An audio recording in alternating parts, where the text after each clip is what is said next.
This is an implementation video discussing how to implement the ODS spreadsheet API that I've put together. This is specifically actually what I wrote it for,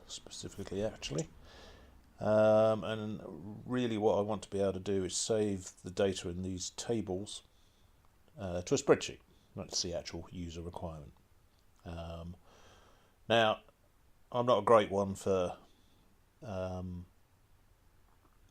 using and embedding sort of tools. I want everything to be dependent on the project, so when you download the project, everything's there. So having report generation toolkits, Excel, having to load all of that is kind of against my philosophy, really. So open document formats seem to be the way to go. And it's taken me about 2 years to get around to doing it. So here I'm just filling out the tables with some data. And really then what I want to do is in here I want to go save experimental settings. And that's really it. So the toolkit is currently it's LVU. This is really the very first draft. It's literally hours after I've actually managed to get it going. So don't expect anything polished. It works, kind of. And even in doing this, I found a couple of bugs that I needed to fix, which the version on the blog, when it comes out of moderation, will be the updated version. Okay, so now you see me getting into the source code. I want to go into the event structure, find the user event, and add a new event. I'm just duplicating it just because. So I've already set up the runtime menu item to save experiment settings. And yeah, just a note to self, in case I get taken away. This is where I need to put my stuff.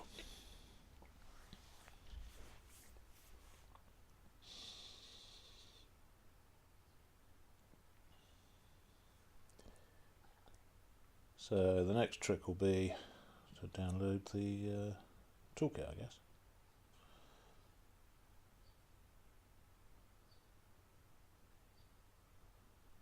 Get everything out of the way. There's the article.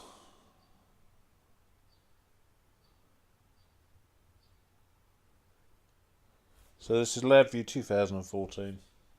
There's nothing in it, it's just string manipulation and a bit of regex stuff, so there's nothing in it that can't be down scaled.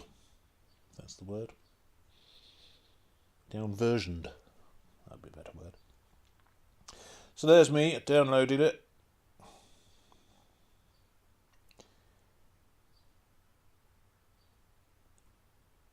Now all you do is unzip it. I don't know what's doing. It's very slow, this computer sometimes.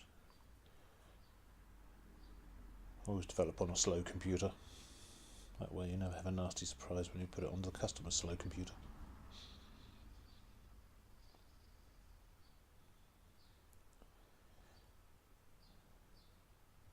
Okay, just extract it, copy it over to where it needs to go.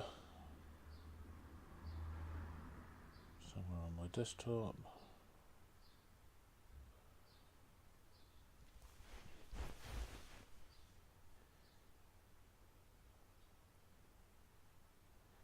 Chuck it in the utilities directory.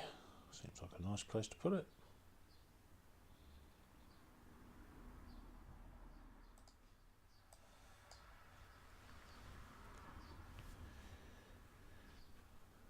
Just let it extract. You can see a few error messages there. That's just the library getting the ump because it's been built around it, I guess. I should, ideally, I suppose, remove it from LabVIEW or close LabVIEW down and do it, but hey ho.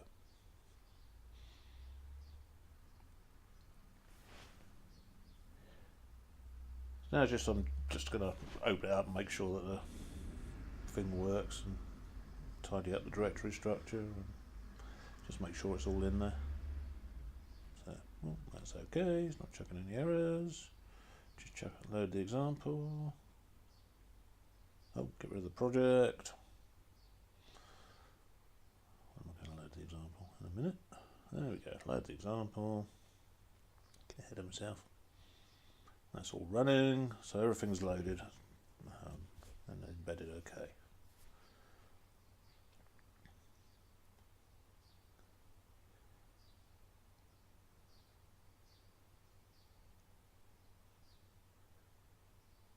So I'm just going to load the client again. Make sure it's all clean and everything's linked in the right places. I'm always quite careful with where stuff comes from. Make sure it's all connected and correct before I start going.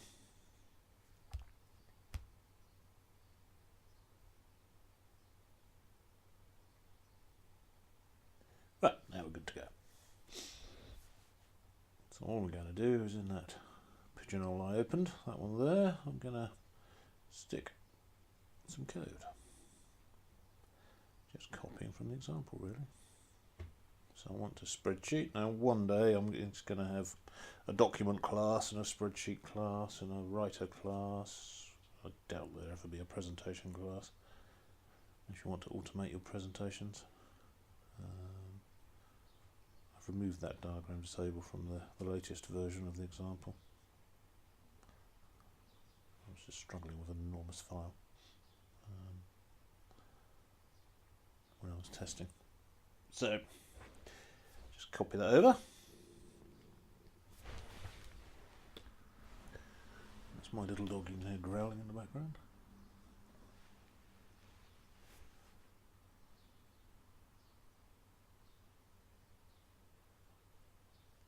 I don't really need sheet names.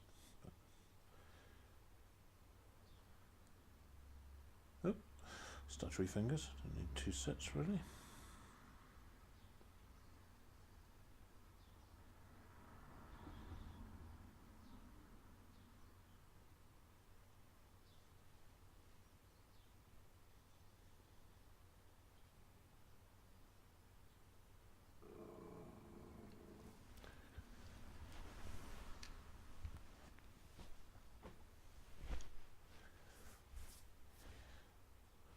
Cushion at the growling dog.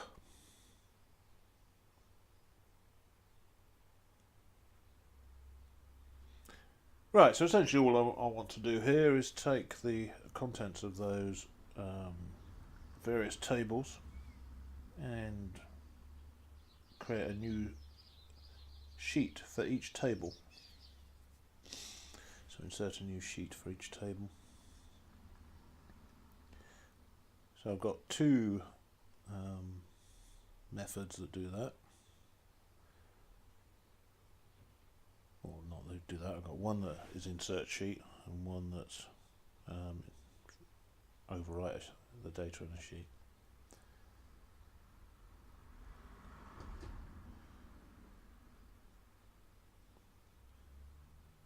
So you use them for slightly different things. I wanted it to be a template based thing. Obviously insert isn't, so it just chucks in raw data and sets everything to a string.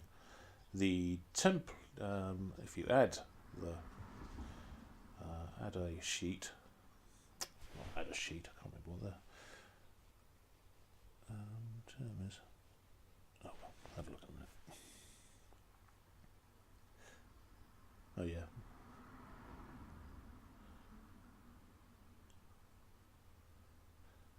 I got the icon wrong in the original version of the API. Again, that's been updated.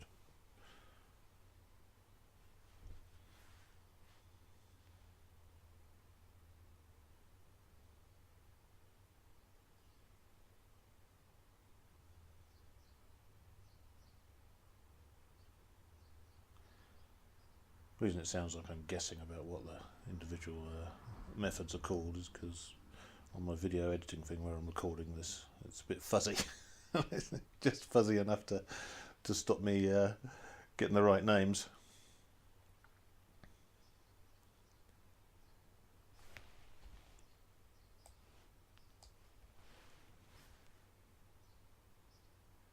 So here's me designing on the fly. In the end, I'll show you what the finished one is, but in the end I go across up against this idea and just get the template out of configuration.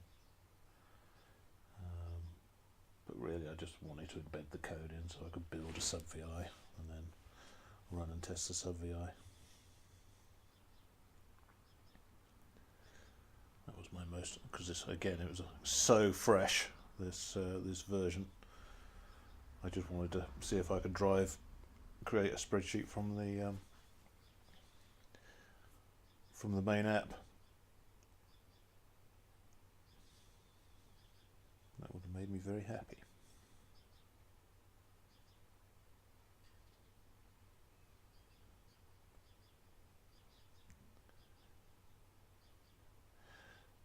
So if you look at inside the API, it's open source. You can have a look at it. We made a few, or I made a few design decisions. So originally we were using a thing called XPath, which is a DLL which allows you to traverse XML files by their node names, which is all great, but unfortunately it came with a horrendous memory leak. So I went off that idea, and so now all I'm doing, and I'm sure a million people are going to tell me it's wrong, is I'm using the various search string parameters and regex type things that are available in LabVIEW. It has additional benefits that I don't have to carry another DLL around. I would have to unzip to get a zip stream out of to get content XML out. So I'm already carrying a zlib DLL around with this toolkit. So it's just basic LabVIEW, which is nice. The actual whole toolkit comes in at about just over a meg, which isn't too bad. You know, a fair proportion of that is a zlib DLL, and I use the OpenG zlib library, which I've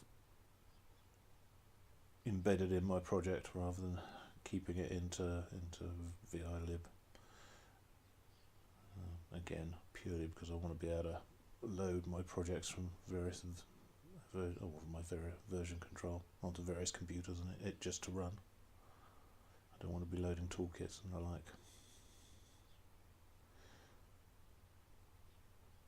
So here you can see the basic functionality. It's gonna. I'll show you the.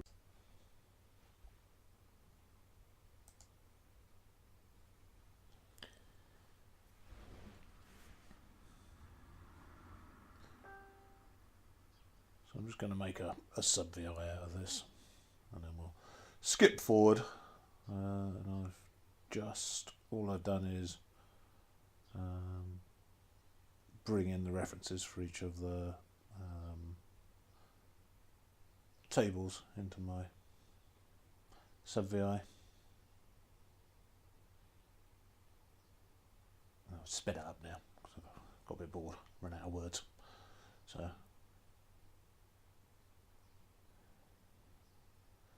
pretty icon. And bring in my cluster of VIs, a cluster of references. Now I've brought in my configuration, and I'm just going to add a new database item, which is what spreadsheet template I'm going to use. I'll wire that up. And look at me, we're using QuickDrop. I'm so advanced.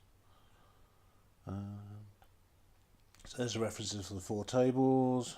So I'm bringing out table contents, the item names. Bop, bop, bop. And I'm going to mess around, making it look nice. Have a few thoughts about how to make it look nice. In the end, I end up stacking everything over each other. Spend quite a lot of time trying to make the block diagram look and flow nicely.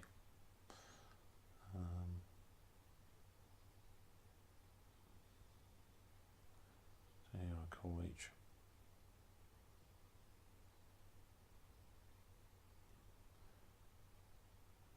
So each table is a new sheet. Then And by making it index 0, I'm just inserting it at the start, so it starts off a summary sheet, and it's all nice and neat. I quite like it. I wish I could program as fast.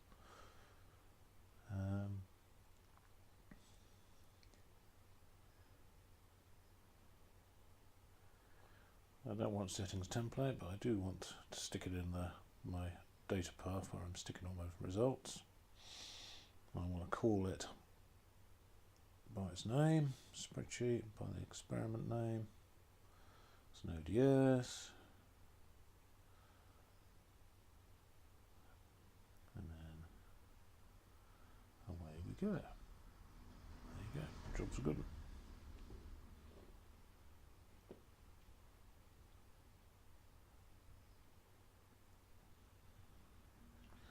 Make it look pretty.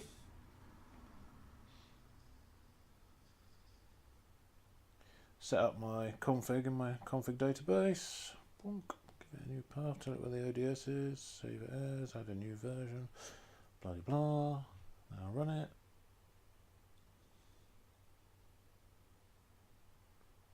Connect. Put lots of data in. I should save it.